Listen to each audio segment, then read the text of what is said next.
Hi dear friends, welcome back to my channel. Here I share how to make paneer at home. It's very easy and no more difficulty. At last we get perfect soft paneer. Homemade paneer is much super in taste, freshness and flavor than the store-bought ones. You also have the chance to choose milk you desire. So let us check the preparation method.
Super soft fresh paneer is ready to eat.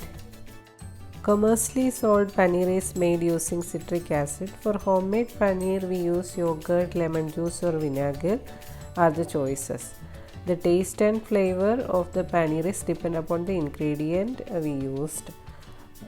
Please try this easy homemade paneer recipe and reply your comments.